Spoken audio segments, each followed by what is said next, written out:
Hello everyone, and welcome to a new Let's Play. This one isn't a visual novel.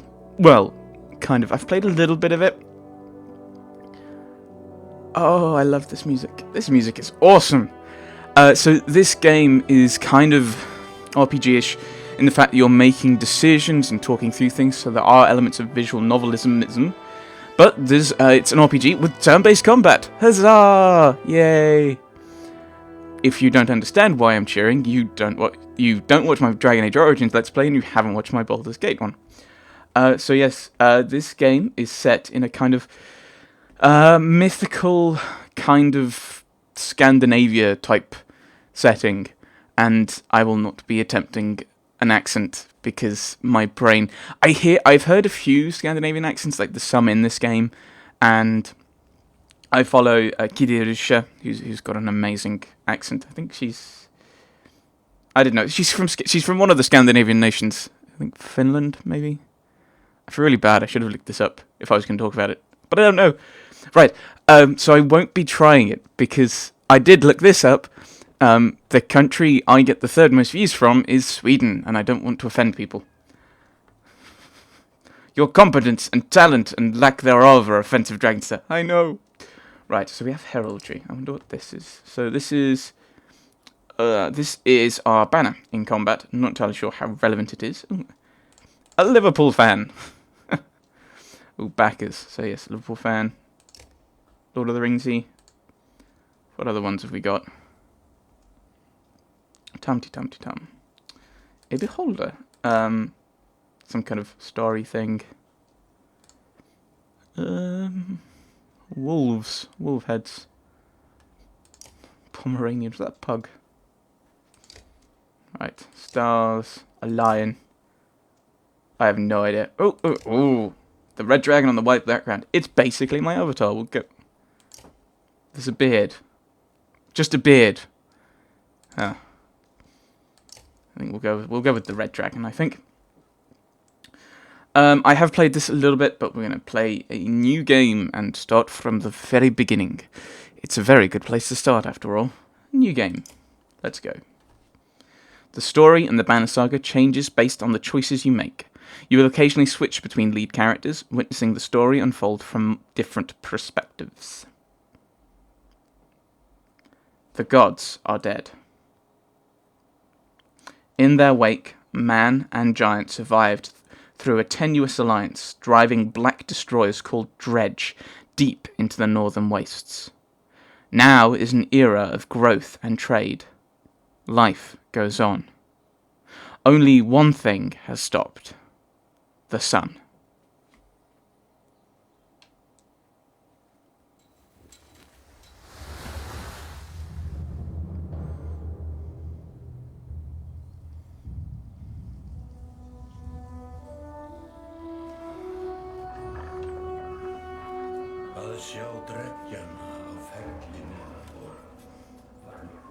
It has been several long months on the road.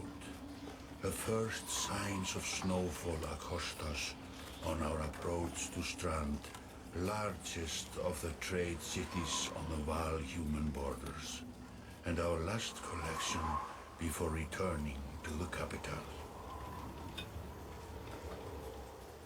Several days ago, the sun simply came to a stop in the sky.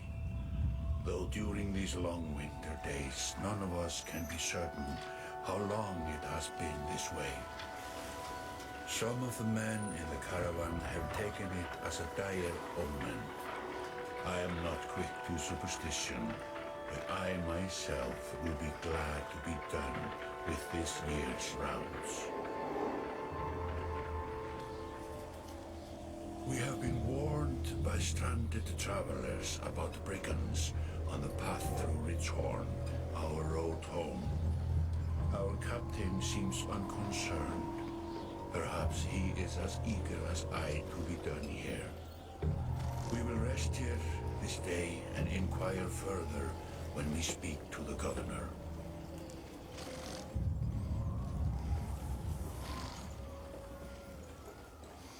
I can't do that in my head.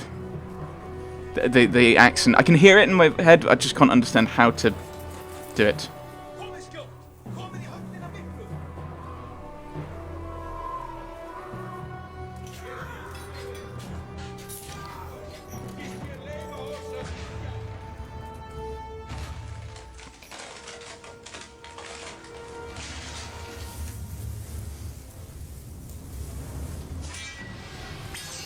They weren't kidding when they were giants.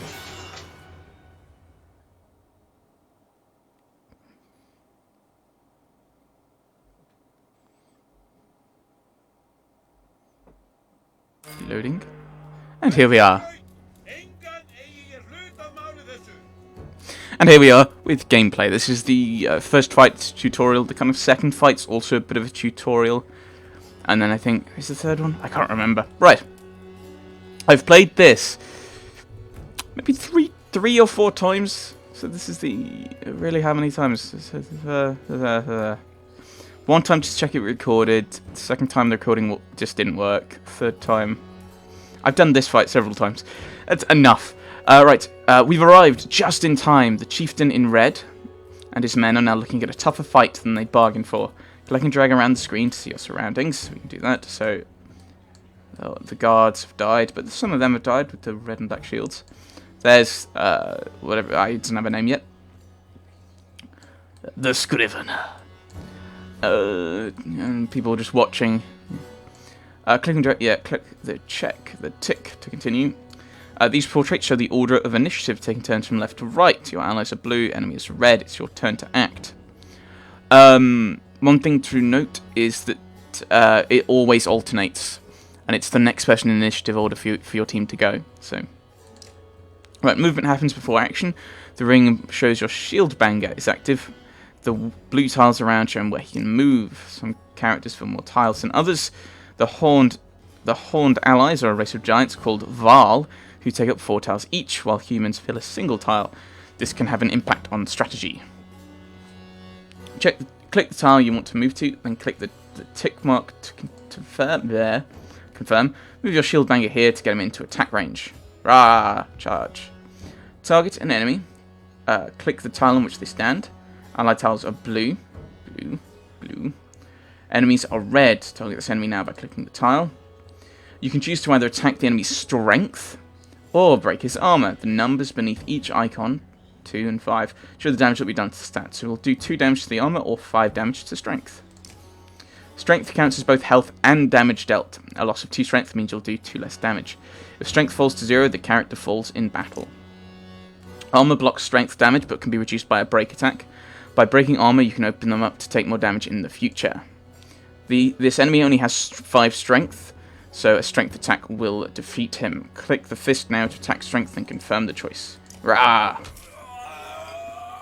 He's down. Each time you make a kill, your renown grows. That's a basic kind of experience, which is used later to improve your characters. After taking an action, your turn ends. Next up is the enemy. Turns always alternate, even if you are outnumbered. Or they are. Despite being at full strength, the chieftain will do little damage against your shield banger's high armor. Now it's your Warhawk's turn. He appears to be out of range of these enemies, but all characters can use willpower to boost their actions, which is yellow. Willpower is a limited resource, so use it wisely. By clicking on gold tiles, a character can move further than usual, at the cost of 1 willpower per gold tile. Red pulsing tiles beneath your enemies show how close you'll have to be in range. So, okay, I can't show that off, because I can't send him anywhere else. Move your Warhawk into attack range now. There we go. Standard attacks only affect a single enemy, but your Warhawk has a special ability that gives him a unique advantage. Click on the tile to access this ability, which is Tempest. Attack. Whee! That made quick work of the chieftain's bodyguards. When there's only one enemy left, players enter pillage mode. During pillage, each character moves in order, and there are no more guaranteed turns. Check the initiative to see how the order has changed. Your allies now get to move twice in a row. If a character does not move on his turn, he can rest to regain a willpower. The chieftain will rest this turn. Looks like the chieftain's in some trouble. Your shield banger won't be able to finish the job with a normal attack, but willpower can be used to boost your damage. Click on the tile. 8, and a willpower puts it to 9, and stab.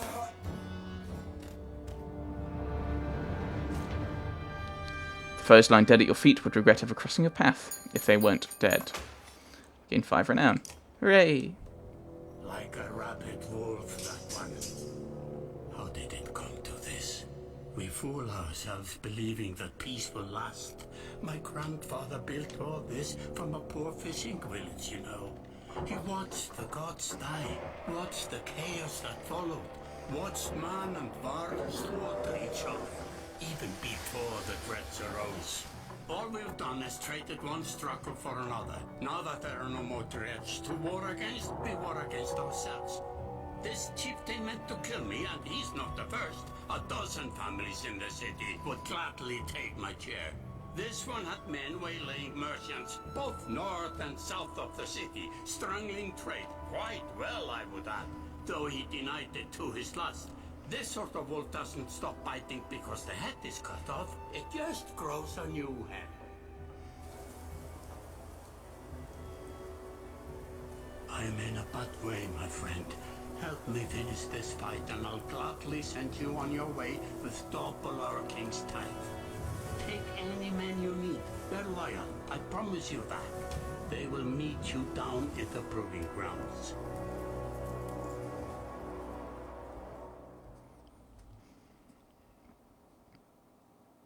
Chapter 1. Only the sun has stopped.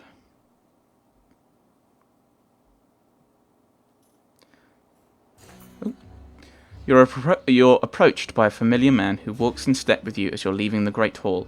He cuts to the chase. Eirik, steward of Strand. I manage the governor's business. Ubin, isn't it? It is. The governor tells me you'll be giving us a hand.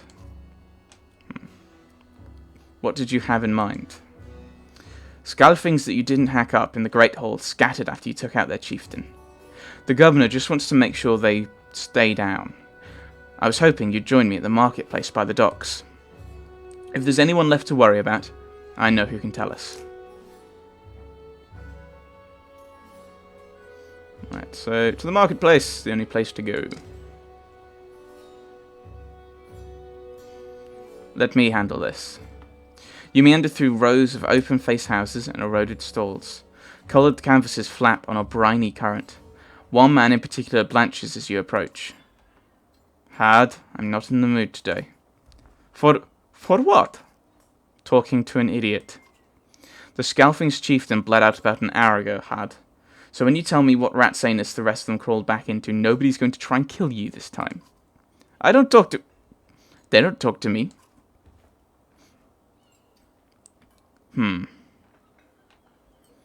We could offer him some help, or... Eirik, need some help here? Had. I had a change of heart. I hope you do give us a hard time. Had sweats visibly, fumbling with some dirty trinkets on his table.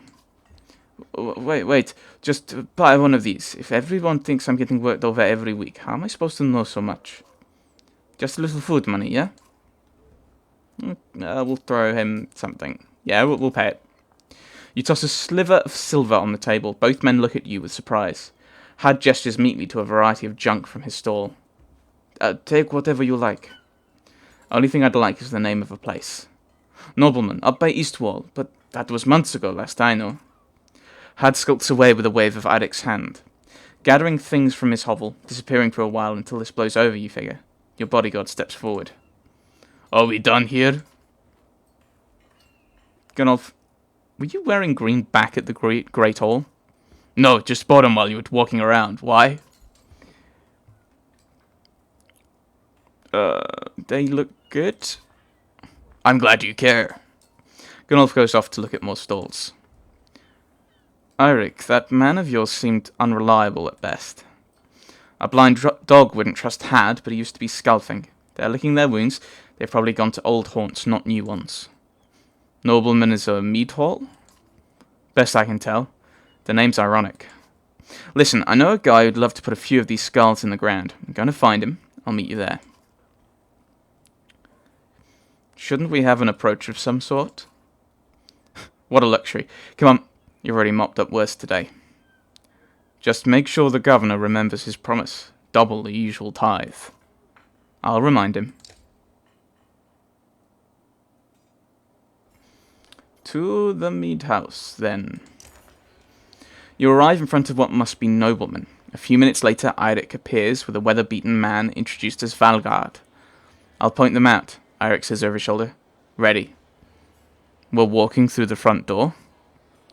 They ran to a mead house, says Valgard. I'll be surprised if they could stand up straight right now. Okay, in we go. Valgard boots the front door open so hard it won't close again without repair. As you enter the hall, Eirik is already at the head of a table, his axe drawn. Wide-eyed, drunken Skalfings scramble to find their own weapons, turning tables and mead steins in the process.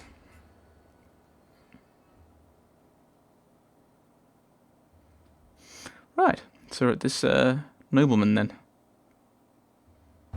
I'm sure people are laughing at my accents. I'm not really doing that many accents, they're all me. This is like a problem. Right, we can deploy as to us. So you're a special dude. Thug leader. Oh, you're not even that. You're 5'8", so you're slightly stronger, but we got some guys who are... The grey guys have slightly bigger armour. So what ability have we got? So you're more support. We want you more... Right, we'll move you there for the moment. Because we want him dealing with these guys for 6 in general. Oops. Normal strength damage to adjacent enemies, starting from target and going clockwise. So we want you to be kind of in the middle-ish there. Adds 1 armor to all allies and himself while adjacent to ally. So we'll put you like that, maybe. Actually, let's have a block. Right. You're in the middle. Now what we could do is just have you rest and wait for them to come to us, which I think we will do.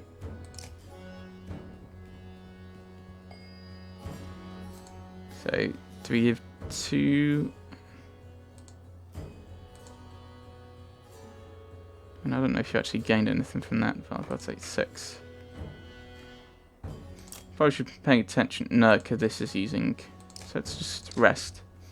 Okay, that doesn't do anything, okay. So it's about a matter of advancing. I think we probably should be advancing slowly anyway.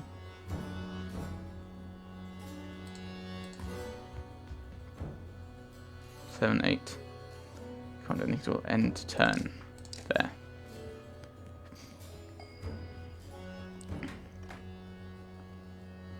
Oh, I can't use willpower on this with this guy for movement. Seems. Charge. 10 damage to the face.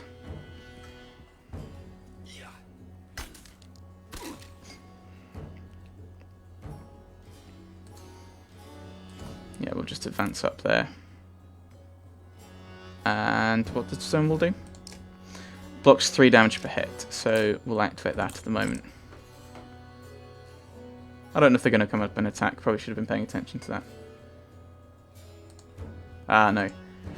If I move him up, he becomes a lot more of a target. So we'll move you to there. Can't attack. Nope. Okay, let's end turn.